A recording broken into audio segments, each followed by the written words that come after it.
प्रिय शिष्यों, नमस्कार।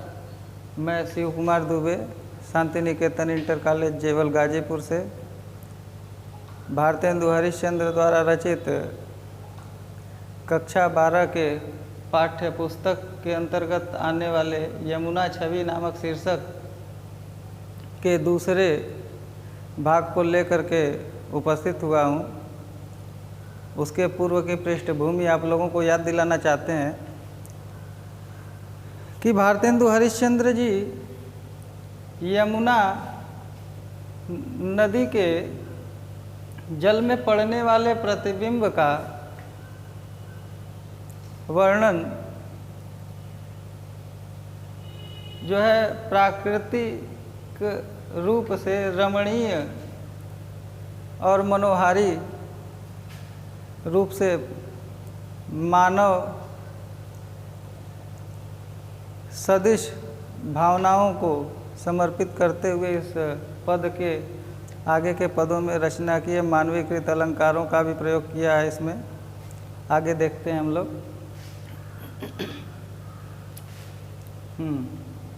ये तीसरा पद है।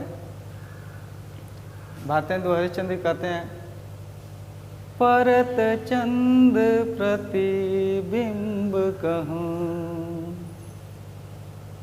परत चंद प्रतिबिंब कहूँ, जल मधि चमकायो, लोल लहर लहि नचत कबहु सो मन भायो, मनुहरि दर्शन हेत चंद जल बसत सुहायो, कै तरंग कर मुकुर लिए शोभित छवि छायो, कै रास रमन में हरि मुकुट, कै रास रमन में हरि मुकुट, आभा जल दिख रात है, कै जल उर हरि मूरत बसत ता प्रतिबिंब लखात है,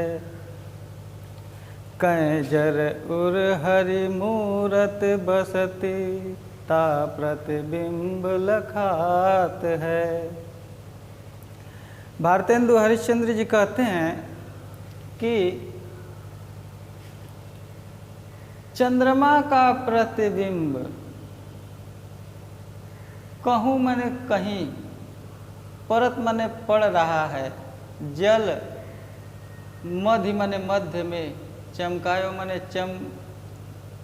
जल के मध्य में चंद्रमा का प्रतिबिंब पड़ रहा है और उस जल को अपने प्रकाश से चमका रहा है, अर्थात उसकी शोभा को और बढ़ा रहा है। आगे कहते हैं कि ज्यों-ज्यों यमुना नदी के जल में लहर उठती है, यानी चंचल लहरें यमुना के जल में उठती हैं, तो उन लहरों के साथ वह नृत्य करता है और उसका नृत्य मन को भाने लगता है।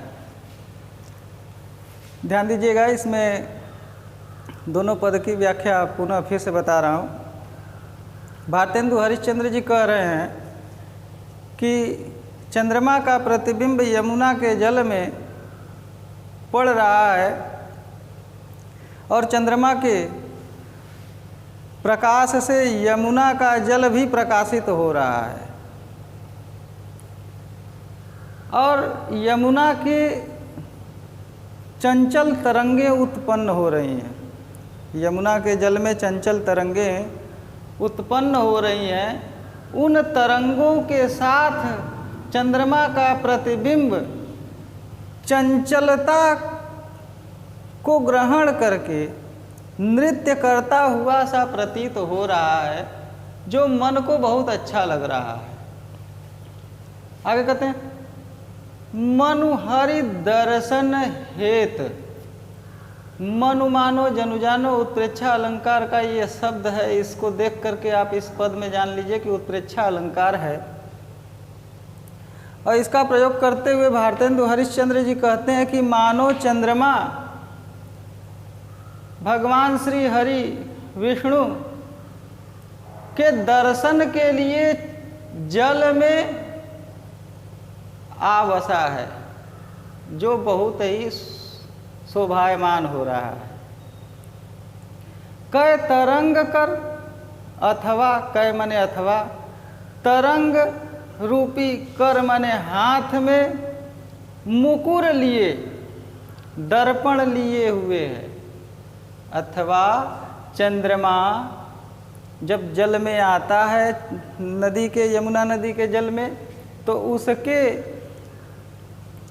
जल में पड़ने वाले प्रतिबिंब को भारतेंदु हरिश्चंद्र जी कहते हैं कि हमको ऐसा प्रतीत होता है मानो वह भगवान श्री हरि नारायण के दर्शन के लिए जल में आया है, जिसके कारण उस जल में उसकी छवि बहुत ही सुहावनी लग रही है।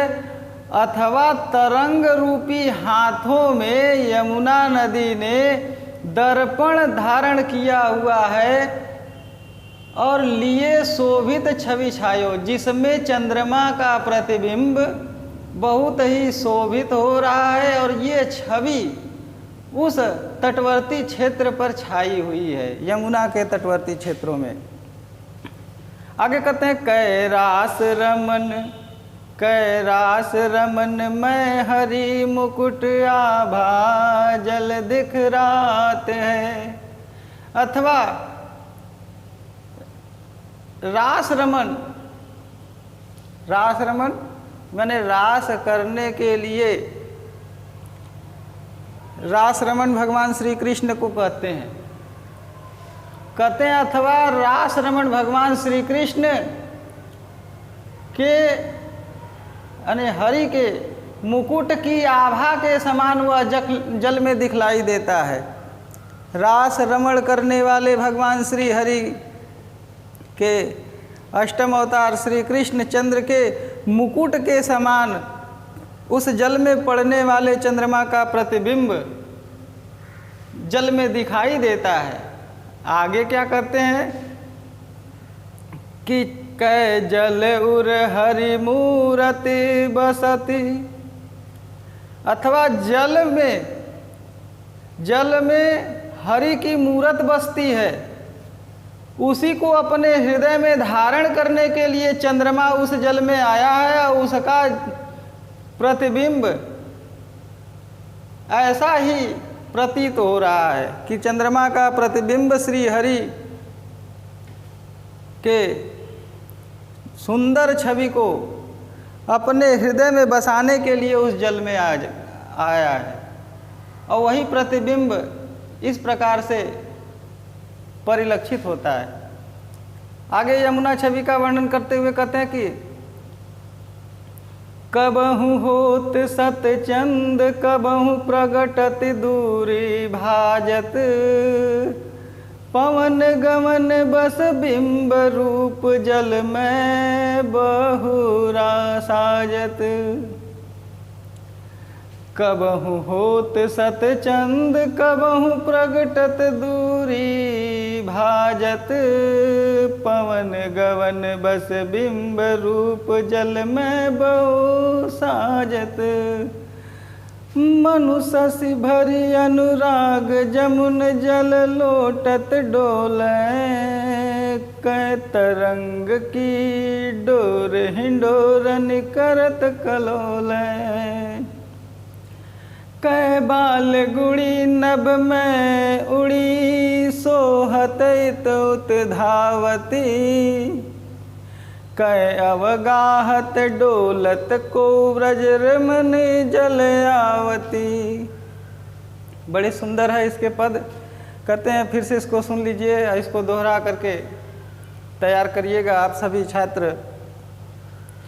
कै बाल गुड़ी नभ में उड़ी सोहत तुत धावती कै अवगाहत डोलत को व्रज रमन जल आवती। कहते हैं भारतेंदु हरिश्चंद्र जी बड़ी सुंदर यमुना छवि का वर्णन करते हुए कहते हैं कि चंद्रमा का प्रतिबिंब जब यमुना के जल में पड़ता है तो कभी शत सैकड़ों की संख्या में हो जाता है, प्रकट होता है। यानी कभी चंद्रमा का प्रतिबिंब यमुना के जल में लहरों के कारण सैकड़ों की संख्या में प्रकट होता है, तो कभी दूर दौड़ता हुआ सा प्रतीत होता है, यानी दूर जाता हुआ सा प्रतीत होता है। पवन के गमन यानी पवन के गमनीयता के कारण बस यानी वशीभूत होकर के, पवन के गमनीयता के वशीभूत होकर के चंद्रमा का बिंब रूप जल में बहुत ही शोभायमान होता है। आगे कहते हैं, क्षमा कीजिएगा, मानो शशि भरी अनुराग, मानो चंद्रमा अपने हृदय में अनुराग भर करके यमुना के जल में करवटें बदलता हुआ सा प्रतीत होता है, अथवा तरंग की डोर रूपी झूले को पकड़ करके उस करत कलोल यानी उसके साथ कल्लोले करता है, यानी उस तरंग रूपी डोर को पकड़ करके, यानी तरंग रूपी डोर का झूला है जिसमें चंद्रमा उसको पकड़ करके उसमें झूलायमान हो रहा है। आगे कहते हैं, अथवा यानी बहुत से मन में उनके उत्प्रेक्षाओं का जन्म होता है। किसके? भारतेंदु हरिश्चंद्र जी के। भारतेंदु हरिश्चंद्र जी के मन में यमुना के जल में चंद्रमा के पड़ने वाले प्रतिबिंब को देख करके अनेकों उत्प्रेक्षाएँ जन्म लेती हैं।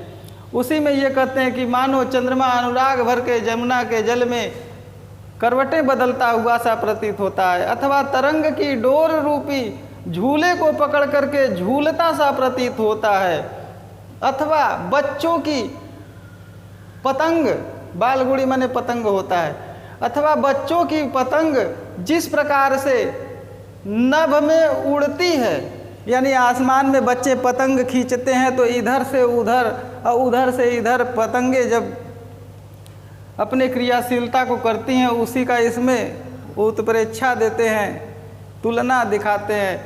कहते हैं कि कै बाल गुड़ी नभ में उड़ी सोहत उत धावती, अर्थात बच्चों की पतंग जिस प्रकार से आसमान में उड़ती है, इधर उधर डोलते हुए शोभायमान होती है, ठीक वैसे ही चंद्रमा का प्रतिबिंब यमुना के जल में इधर उधर डोलते हुए शोभायमान होता है। आगे कहते हैं, अथवा कै अवगाहत डोलत को ब्रजरमणि जल आवती, अथवा वही चंद्रमा जल में जो पड़ रहा है प्रतिबिंब चंद्रमा का, उसी प्रतिबिंब के लिए कहते हैं अथवा वही चंद्रमा का प्रतिबिंब ऐसा प्रतीत हो रहा है कोई ब्रज रमणी, ब्रज रमणी माने ब्रज की रमणीय कोई नायिका उस जल में स्नान करते हुए आ रही है।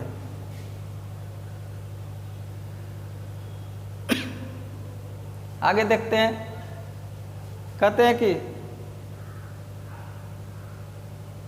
मनुजुग पक्ष प्रत्यक्ष होत मिट जात जमुन जल, कै तारा गण ठगत लुकट प्रगटत शशि अविकल, कै कालिंदी नीर तरंग, कै कालिंदी नीर तरंग जीतो उपजावत, तितनो ही धरि रूप मिलत हित तासो धावत, तितनो ही धरि रूप मिलन हित तासो धावत, कै बहुत रजत चकई चलत, कै बहुत रजत चकई चलत, कै फुहार जल उच्छरत, कै निशिपति मल्ल अनेक विधि, कै निशिपति मल्ल अनेक विधि। निशिपति माने चंद्रमा, आगे कहते हैं कै माने अथवा।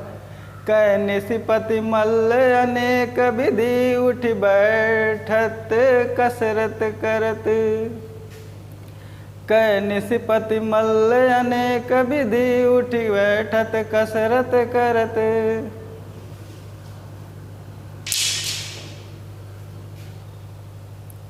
देखिए कहते हैं कि मानो मनु मानो जनु जानो उत्प्रेक्षा अलंकार होता है। इसमें मैंने बताया कि बहुत सी उत्प्रेक्षाएँ भारतेंदु हरिश्चंद्र जी के मन में उत्पन्न होती हैं। उन्हीं उत्प्रेक्षाओं को यहाँ पे वर्णित करते हैं। कहते हैं कि चंद्रमा का प्रतिबिंब, यानी चंद्रमा उस जल में, यमुना के जल में आया तो कहते हैं मानो जुग पक्ष प्रत्यक्ष। पक्ष माने होता है कृष्ण पक्ष और शुक्ल पक्ष। प्रतपक्ष या प्रत्यक्ष माने होता है प्रत्येक पक्ष। पक्ष माने एक पक्ष, कृष्ण पक्ष अथवा शुक्ल पक्ष। अप्रत्यक्ष यानी दोनों पक्ष। मानो युग, युग शब्द का मतलब है जोड़ा, यानी दोनों जुड़ गए।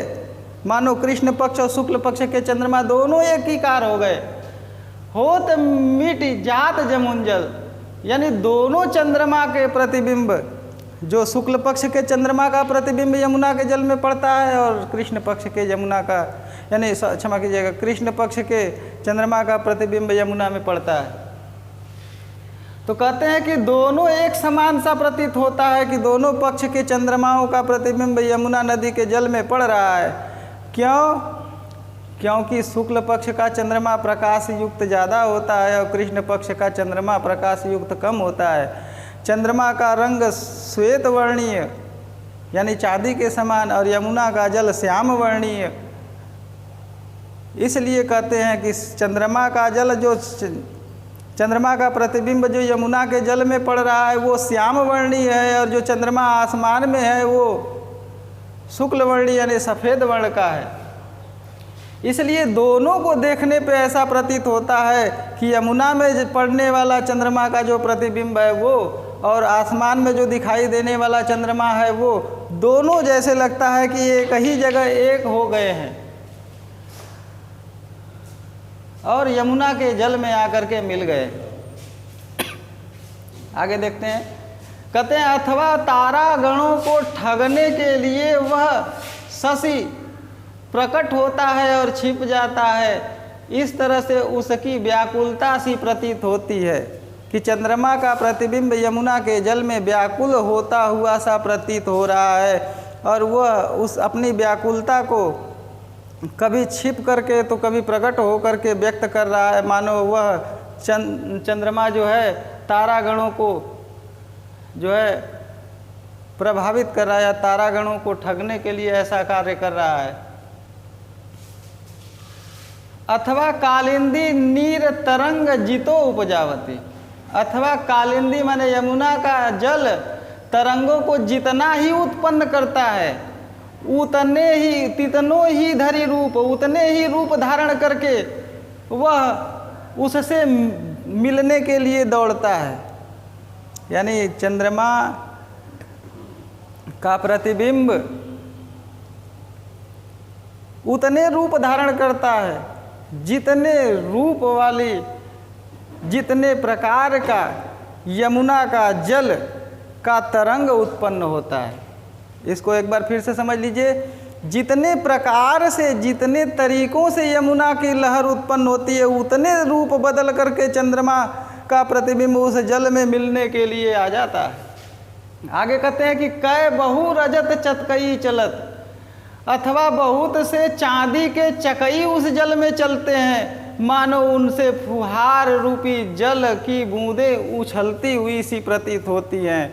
अर्थात चांदी के चकवी जो है चल रहे हैं उसमें, उस चकवी से, चाक से, जैसे कुम्हार का चाक होता है जब चलता है गोल गोल तो उस पर जब जल की बूंदें पड़ती हैं तो चारों तरफ छिटकती सी प्रतीत होती हैं। तो कहते हैं कि मानो यमुना के जल में चांदी का चकई चलता है जिससे यमुना के जल रूपी फुहार जो है जल से बाहर निकलते हैं, अथवा निशिपति अथवा चंद्रमा रूपी पहलवान मल्ल, यानी चंद्रमा निशिपति मल्ल माने चंद्रमा रूपी पहलवान, कै माने अथवा चंद्रमा रूपी पहलवान अनेक प्रकार से, अनेक विधि अनेक प्रकार से उठी बैठत कसरत करत, उठता है बैठता है और कसरत करता है, ऐसा प्रतीत होता है। आगे बड़ा सुंदर और अंतिम पद है, इसको थोड़ा ध्यान देखिएगा। कूजत कहूँ कल हंस कहूँ मज्जत पारावत, कूजत कहूँ कल हंस कहूँ मज्जत पारावत, कहूँ कारंडव उड़त कहूँ जल कुक्कुट धावत, चक्रवाक कहूँ बसत कहूँ बक ध्यान लगावत, सुख पिक जल कहूँ पियत कहूँ भ्रमरावली गावत, कहूँ तट पर नाचत मोर बहु रोर विविध पक्षी करत, जन पान नहान करी सुख भरे, तट शोभा सब जिय धरत। अर्थात भारतेंदु हरिश्चंद्र जी कहते हैं कि यमुना के जल के किनारे तटवर्ती क्षेत्र में कूंजते हैं कहूँ, यानी यमुना के तटवर्ती क्षेत्र के किन्हीं स्थान पर या किसी स्थान पर राजहंस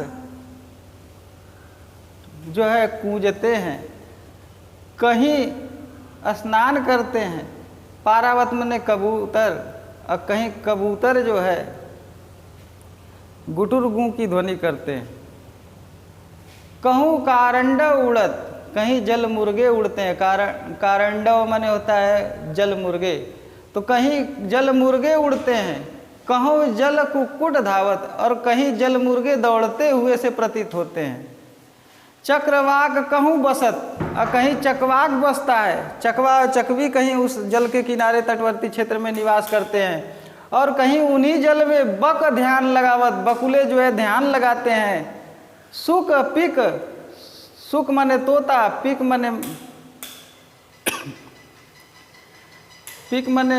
कोयल भी होता है, पिक माने पपीहा भी होता है, तो तोते और पपीहे जल कहूँ पियत, कहीं जल का पान करते हैं, कहीं जल पीते हैं, और कहीं भ्रमरावलियाँ गावत, यानी कहीं भंवरों के समूह गीत यानी गुनगुनाने सा गीत गाया करते हैं, और कहूँ तट पर नाचत मोर, और कहीं तट पर मोर नाचते हैं, अब बहु रोर विविध, और बहुत प्रकार की ध्वनियाँ विविध प्रकार के पक्षी वहाँ पर करते हैं। जन माने लोग, पान नहान, लोग उस यमुना के जल का पान करते हैं, पीते हैं, उसमें नहाते हैं, उस जल से स्नान भी करते हैं। करी सुख, यानी जल का पान करके नहा करके उससे सुख भर करके, यानी उस जल में स्नान करने से जो उनको सुख मिलता है उससे उनको बड़ा आनंद मिलता है। और इन क्रियाओं के भरे पूरे तट की शोभा, किस क्रियाओं के? पक्षियों के कलरव करने का, पक्षियों के उड़ने का, जल मुर्गों के दौड़ने का, चकवाक और चकवी का वहाँ निवास करना, बकुले का ध्यान लगाना, तोते तोतियों का जल पीना, भंवरों का गीत गुनगुनाना, और उस तट पर मोर का नृत्य करना, और अनेकों प्रकार के पक्षियों का विविध प्रकार का ध्वनि उत्पन्न करना, तथा लोगों का जल पान करना, यमुना का उस जल से स्नान करना, यह सब सुखकर है। और इन सभी सुखकारी दृश्यों से भरा पूरा वह तट शोभामान हो रहा है, जो सबके हृदय में अपना स्थान बना रहा है, अथवा सब लोग उस दृश्य को अपने हृदय में धारण कर रहे हैं। इसी के साथ यमुना छवि का ये पद समाप्त होता है। धन्यवाद।